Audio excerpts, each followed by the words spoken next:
On behalf of Kyle, our families, our organization, just wanted to let the folks in LA. I'm a Southern California guy, know a lot of people down there and people who've been directly affected already, and I'm sure there's going to be more. So our hearts do. We've been sitting in, what we call our mind meetings, talking about all our players on a closeout, and your mind keeps drifting because, man, it's rough down there. So our thoughts and prayers do go to the folks and people of LA, and that things calm down. So start with that, and then we'll open up for questions.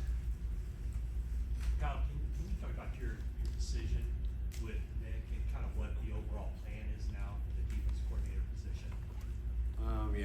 First of all, it was a real tough decision. I love Nick as a person, and I love him as a coach. Still trying to hope to keep him on board in another capacity because he's a guy I don't want to lose. But just where we're at really as a team, where I think we need to go. There's a lot of big decisions ahead for us, and as hard as it is for me to come to this conclusion, but I feel there's some options out there that can end up being a better option in the situation that we're in for our team. And when really it comes down to that, the position I'm in, regardless of anything else, that's always the stuff I got to go with. So it was a real tough decision for me, and I'm still hoping that we can keep Nick here.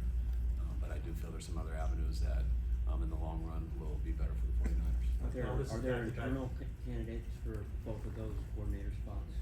There are candidates, yes. Can you say who they are, the internal ones? The internal one, I'll give Staley a shot, just talking to him. He's been here. There'll be a lot of guys outside the building too. And just the back-to-back years, you fired your defensive coordinator after 1 year. Do you have to go back through the process of this? I know both different situations. Were there things that went wrong in the process to find these last two guys? I don't believe anything went wrong in the process. I think, I'll tell you what, it's I think more opportunistic or easier process talking about it right now, whatever the date is today. It's a little bit harder in February, which the last two were in. Being the last team to finish last year, and before that, being the second to last team to finish makes it a lot different. So there's more opportunities out there, and planning on looking into all of them. Would experience being a defensive coordinator be important to you this time? I think some of the stuff that, just where we're at, some of the decisions that we got to make and things like that, I think having the experience of going through this before, building things before, I think is definitely a bonus for me, and it helps me with some stuff, so stuff I will look into. But again, you always, regardless, you don't want to put just any handcuffs on your decision. You're gonna always try to figure out the best one, and so you got ideas going into that. But this being so early, I'm gonna have an opportunity to talk to a number of guys too, so we'll see what that leads us to. Would you consider Nick? You've always kind of stuck to this is who we want to be defensively. Is that still the scheme you want, or are you more open to potential changes this time? I love the scheme that we've had here. I think it's one of the hardest things to go to when you got the right guys in the right spots. But I do think people adjust to schemes, and I think you have to adjust too, depending on your personnel. And I think that was a tougher thing for us this year. Just going into the season, it was a little bit harder than past seasons. And some of the injuries we had, I think, made it really tough for Nick. And I thought he got better trying to adjust and do different things. But I do think that's something that definitely, I'm not saying you got to change schemes, but you have to have the ability, the history, and the knowledge of how to change some stuff up when you're in some certain situations. And I think that we do need that more going forward. Is Nick under consideration for that special teams coordinator spot, or is is Nick Nick Sorensen would be in consideration, yes. And just to be clear, he's been let go and you're hoping to bring him back? Or no? I just told him he's not going to be the defense coordinator. Oh, got it.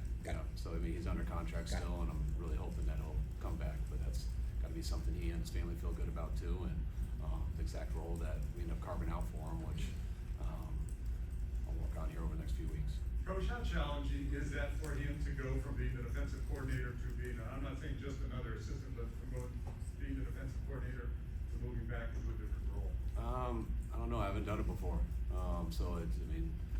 I'm sure it is a challenge. It has to do with, is that something that you want to do? Is it something you're comfortable with?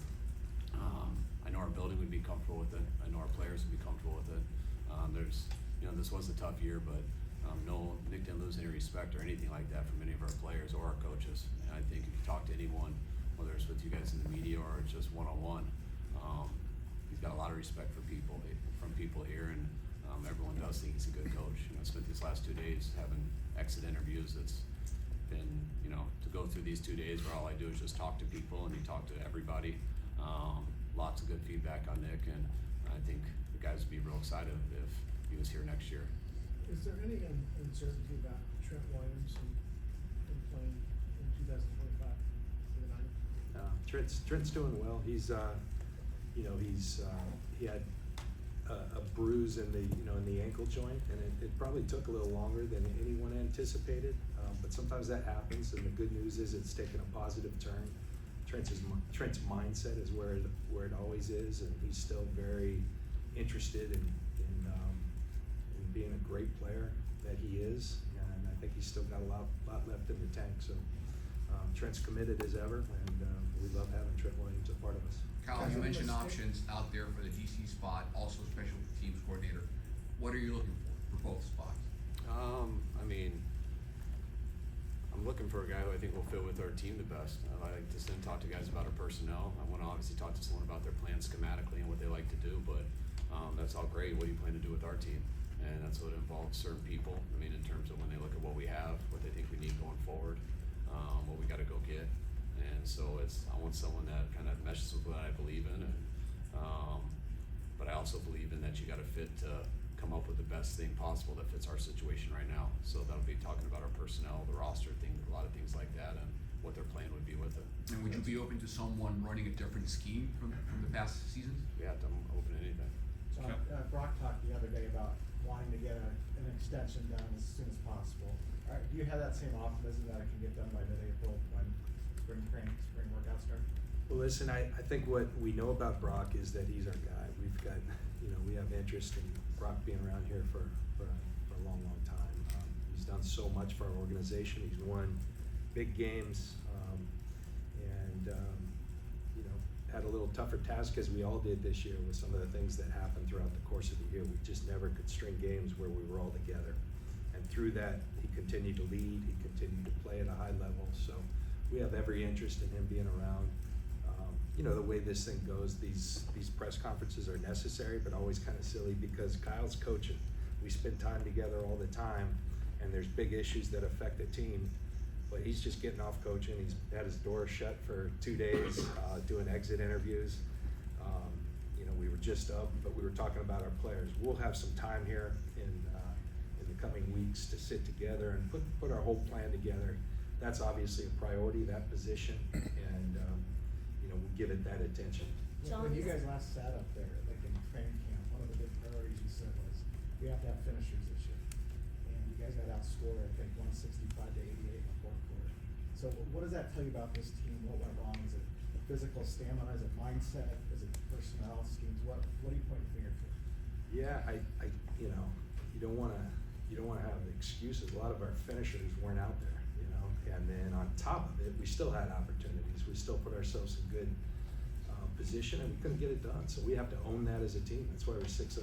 We have a high standard. We had high expectations. We fell short of that, and it's our job to fix that. And I know that Kyle and I are committed as we've ever been to doing just that. We don't plan on being in this place. Don't like it. It's terrible to sit home and watch something that you expect yourself to be in the tournament. And we're going to go about the work, and we're excited about the work to do just that. But I do believe we have finishers on this team, and we've got to continue to add to that. We've got to continue to infuse youth and good football players to this team, and we'll do that. John, the last couple of off seasons have had a lot of drama, and maybe Kyle can address this too. And a lot of it, there's social media posturing, or maybe some of it has already begun. Just, is there anything as the organization that you can do to kind of mitigate that, calm it down? It just seems like it's heated up at times in the last few off seasons. Yeah, I think every team has a certain measure of that. I think we have a lot of good players, and one of the things that comes with having a lot of good players is it's hard to feed everyone, and you got to make tough decisions. And we're certainly at a point where we've had a 5-year run with 4 NFC championships, 2 Super Bowls, and you have to go back to the fundamentals of really building that thing. The lifeblood of your organization needs to be strong drafts, because it gives you young players that you have under contract for, and so I think we had multiple, I think 7 players that were starters off that draft class, whether we expected them to be, they did, and they gained really valuable experience. I even had free agent guys like Evan Anderson who contributed, a lot, and so I think we're really excited about this rookie class and that movement. We've got to continue to add to it. We have 10, probably right now 9 draft choices. We think we'll have 10 with comp pick, but we need to continue to add to it in that way, and hope we continue to have hard decisions because we have a lot of great players here. John, you mentioned a couple of. This is not the first year that the special teams have struggled here, and widely noted, you don't take a real detailed interest in special teams.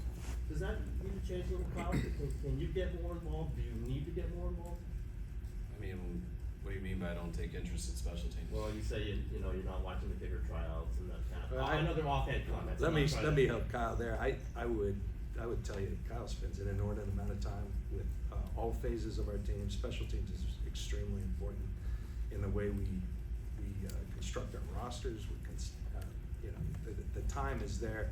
Now in kicking, neither of us are kicking specialists, so we don't sit here and profess to know everything about kicking and things of that nature. But the time issue, I'm sorry to interrupt, Kyle, but he spends plenty of time there. I just don't BS you guys. Yeah. That's yeah. You turned it around on me there.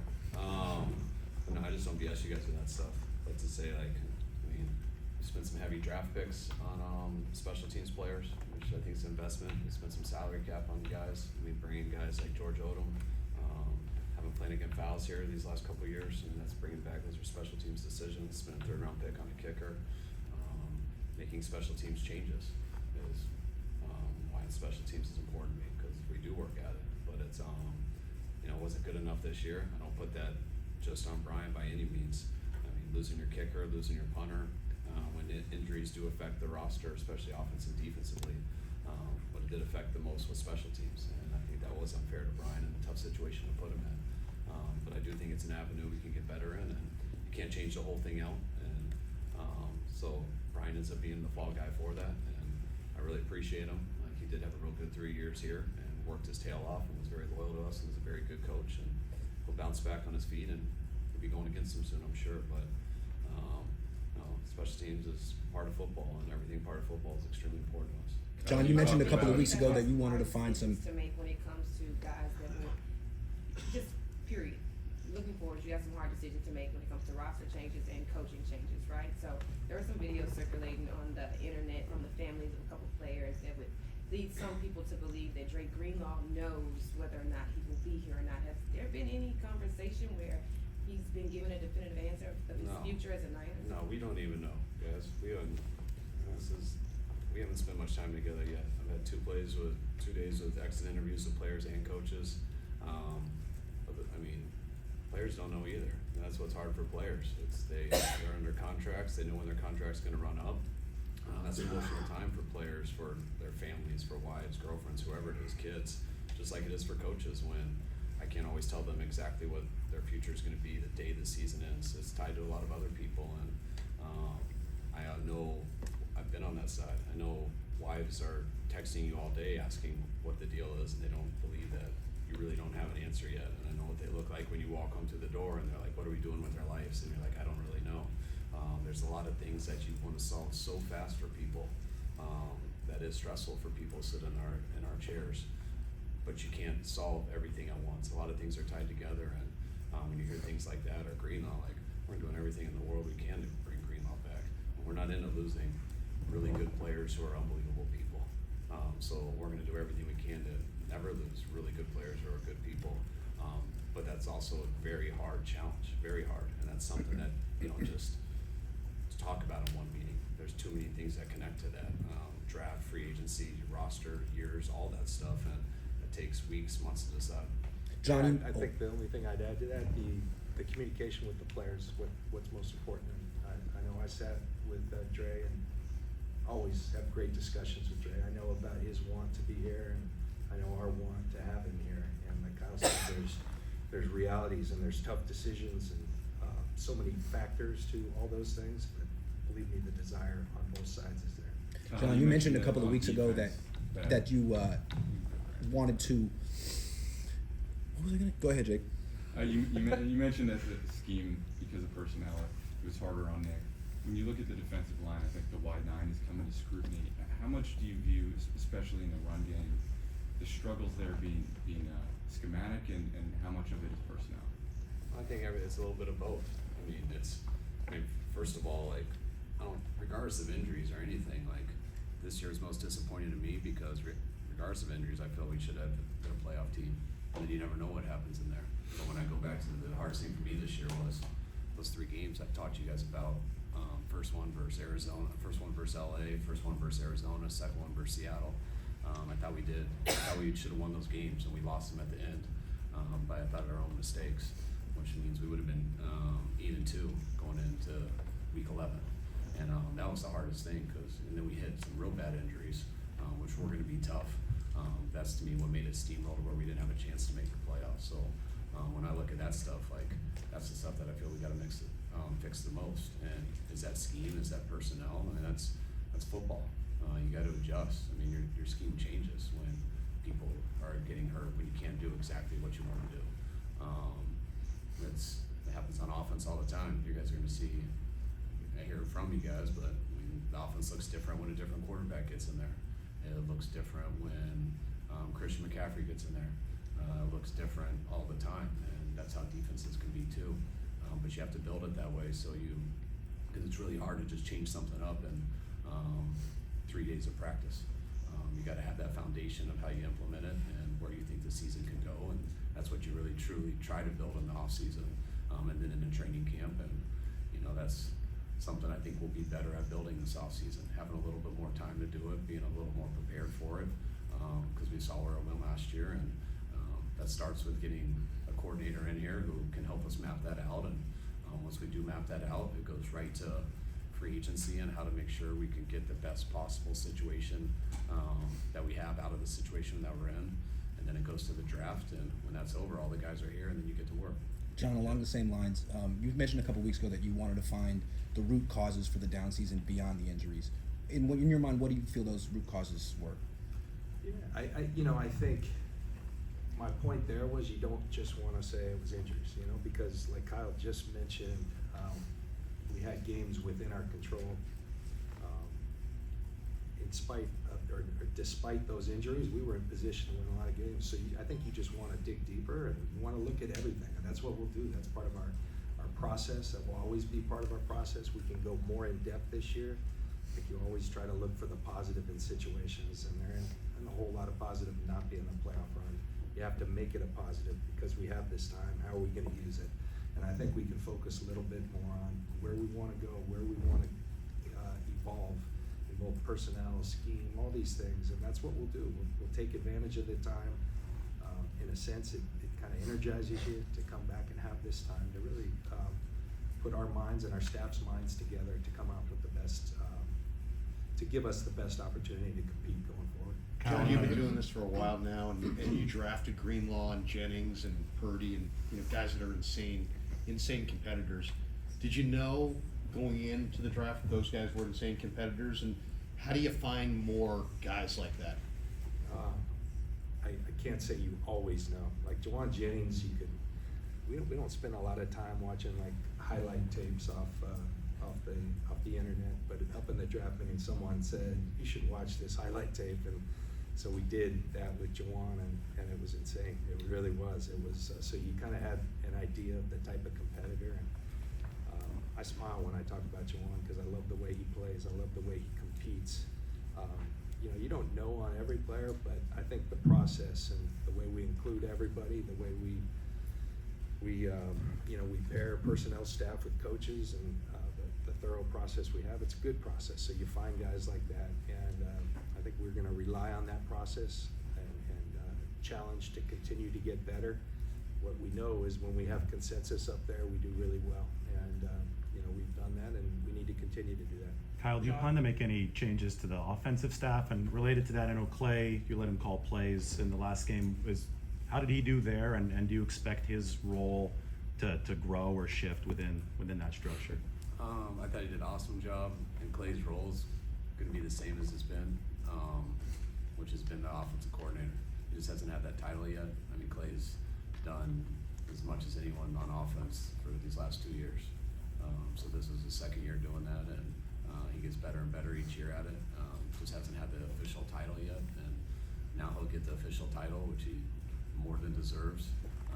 But it's more about, you know, recognizing what he's already been doing and doing it at a high level. Will you continue to call plays, or will you delegate that sometimes? Yeah, I'll continue to call plays, but Clay and I've done everything here the last 2 years together, kind of hand in hand. We put the game plan in together. Yeah, I call it. Only one person can speak to the quarterback, but him, Furster, Fleury, those are the guys I rely on through play calling throughout the game. It's not like I'm just in silence there calling every play. I'm discussing it with the guys we prepared for with in the week, discussing it with the guys who are talking with their players and what they see, and it's the same thing we all did for Clay versus Arizona. Considering what Ricky went through, how do you both judge the season he had? I thought Ricky had an unbelievable season.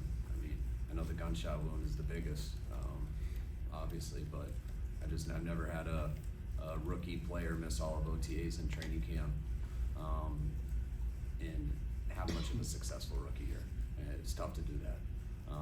For him to do that and then get into week one, which I knew he would be way behind because of that situation, and then get a gunshot wound, kind of made me think that we were going to get nothing from him, and just in terms of how could we and how hard that would be on him. But how quick he came back from that, and then when he did, just to watch him go through rookie things in a live NFL game and stuff, and then having to watch him come back from that stuff throughout the year and still hit a rookie wall without a foundation of an offseason and stuff like that.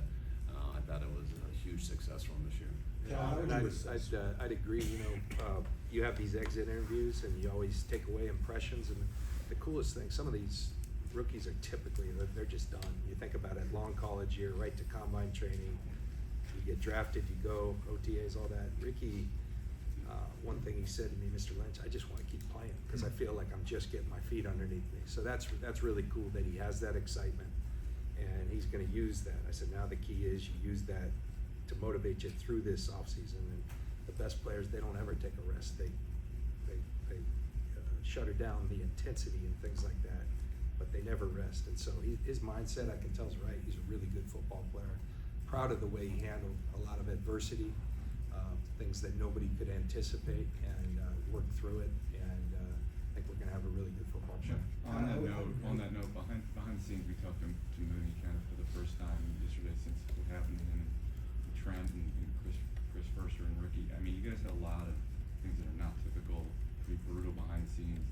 How hard was that behind the scenes, and how did you both navigate that? That stuff's always tough, and the football season's so intense for everyone.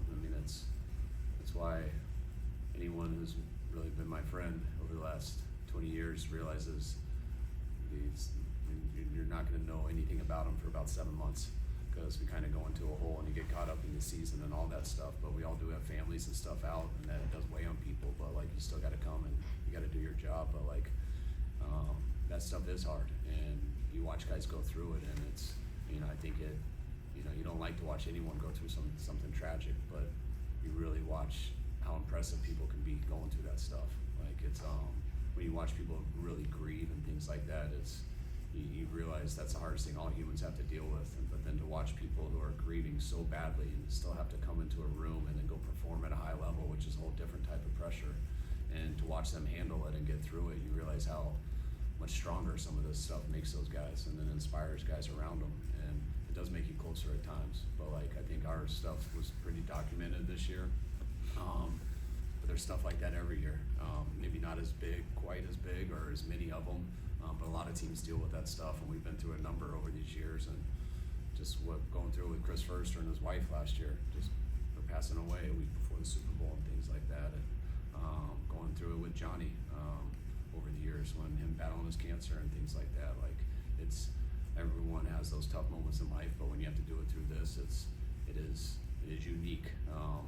But when you go through it, I think it does make people a little bit closer and a little bit stronger for going through some of those moments. And that's this is it's a production based business, and we're paid to win games, compete for championships. The one thing I will say acknowledging that we fell short of that standard. I am proud of this team, the way we hung together. It was, like Kyle said, there's always things, and there's things behind the scenes that no one hears about. Frankly, one of the craziest things about this job as a player, I prided myself with really knowing my teammates. There's so much stuff I never knew that I'm disappointed that I didn't, because now as I sit in this seat, so much comes to you, the challenges people are going through. And I will say that this season, I've never had anything like it in terms of the amount, the severity, the unique circumstances, and I was proud of the way our team stuck together, had each other's backs, and stayed together, and I do believe we'll be stronger for that. John, I know it's really tough to find instant impact offensive linemen. Does Dominic Pooney's success this year help you identify or further crystallize the blueprint, what you might be looking for Well, I think in the it draft? shows that, our process worked there, and, but I would say he really exceeded our expectations. We thought we got a good player. I think he showed us a little more than that. And, we were just talking about it upstairs. Everyone saw the real strong play, the consistent play. I think there's more in the tank, of where he can grow. I think the toughness, he dealt with some, he had an AC joint 1 week, and, we were really questioning whether he could play on Sunday, and he practiced on Wednesday, and I've had that same injury. I always prided myself on having a high pain tolerance. That stuff hurts, and he didn't miss a practice, so I think he's got the right mindset too, and, we gotta continue to find guys like Tom, because, he's gonna be a good player for us. Question for both you guys.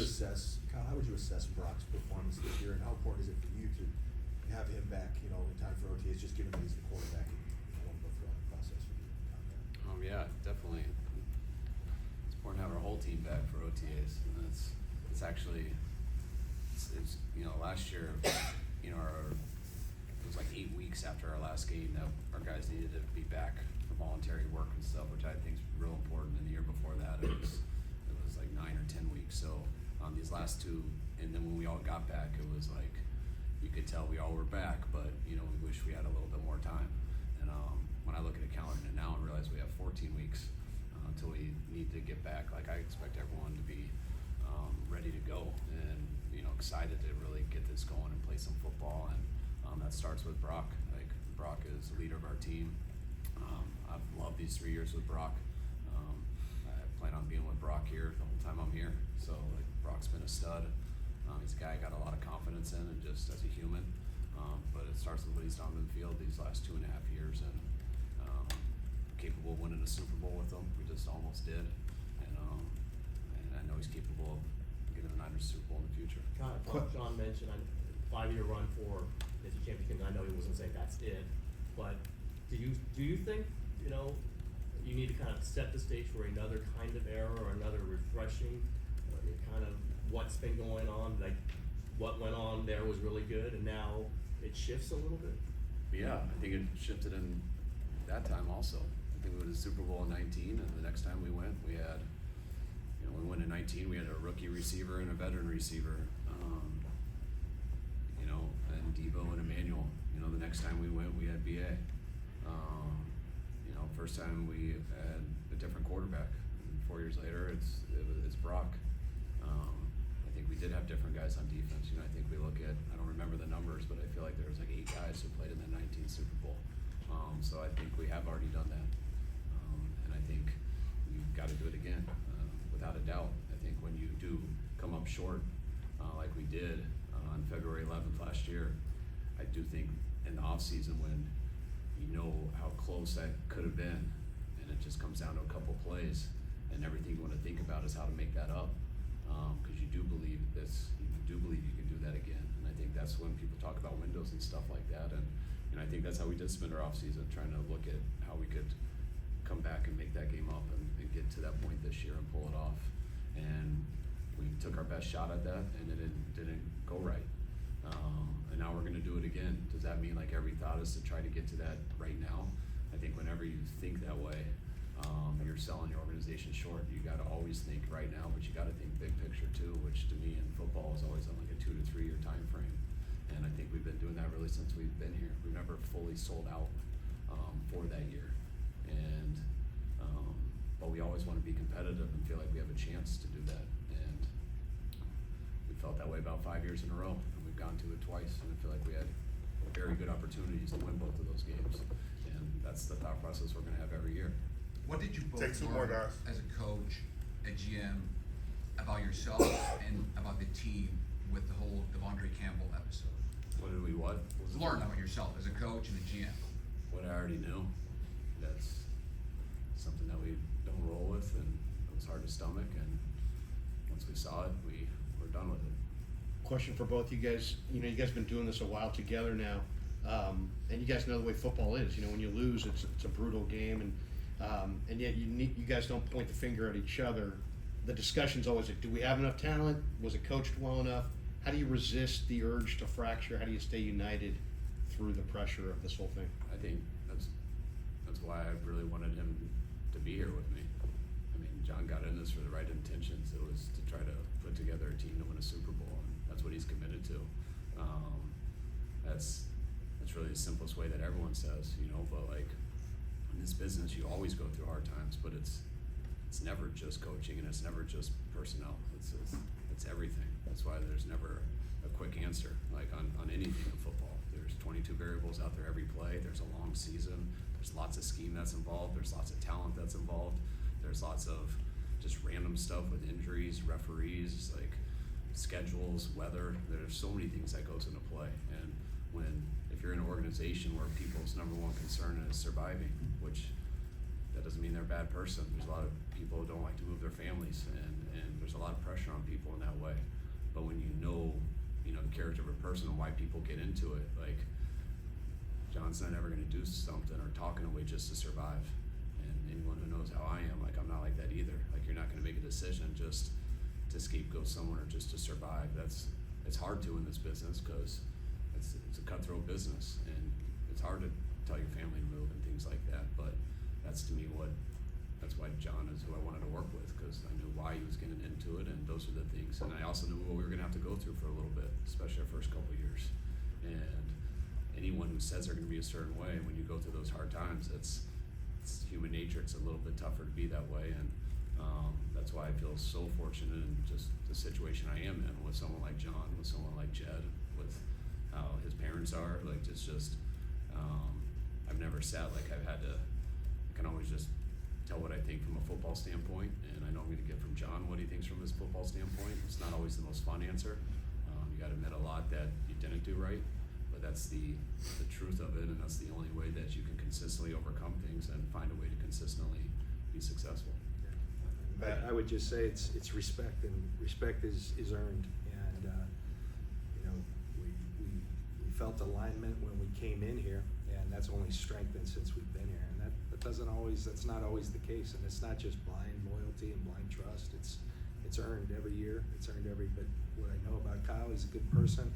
I know he gives us, I say it all the time, he gives us an advantage, I think, every year, every week. And he's obsessed with always continuing to evolve and and I think when you have that, you have his natural instincts as a coach. You have the staff, people want to work with him. People want to work with us, and you gotta come to grips with the successes, with the failures, but never lose what the ultimate goal is. And I think we've been able to do that. And we challenge each other, but we have each other's backs, and that's a good feeling. And we got to keep forging ahead and get done what we came to get done here. All right, guys, two more, and we'll end it. Branch and Mayo. Go ahead. John, with the contract reworking for Javon Hargrave, kind of setting up the post-June 1, what have you expressed to him about the plan and what you would expect from him, or whatever the case may be? Yeah, just that, Matt. It was we had some salary cap challenges, and that was something that allowed for the post-1. You can early designate it, and what I told Javon is he's a player we really like. Same reason we went out and signed him. That hasn't changed. He's an impactful player. We do have some challenges, and so this doesn't mean we can't compete for his services.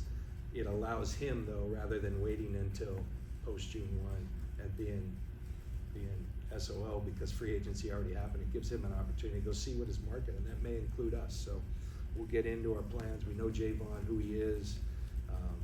he's on a good track coming back from his injury, and, you know, would we be interested in having him? Of course. Is that something we can come to an agreement on, and is it something that fits in our plans? We will see, and that's the exact conversations I've had with Jay. And that happens at the start of free agency, he'll Yes. be free to Yes. sign. Yes. Is that different than Debo's situation? Debo's under contract, yeah. You expect him back? Yeah, a good player and has done a ton for this organization. And, you know, we're not in the business of letting good players out of here. So, All right, last one, Rex. He just took my question. Oh. Then we're good. I don't wanna waste anything. You had to, with Armstead and Juice last year, obviously different results, but, you know, that was something you had to do because of finances. Do you expect to have to do more of that this offseason? You know, we will see, you know, we'll see, we do. There are realities, there's challenges. Like I said, we've got a lot of really good football players. The York family has been really good to letting us reward our players, and we've done that in a number of instances. That becomes tougher and tougher to continue to do. So we'll look at every avenue to become a better team, and we'll see where that takes us. All right, guys, appreciate it. Thanks, guys.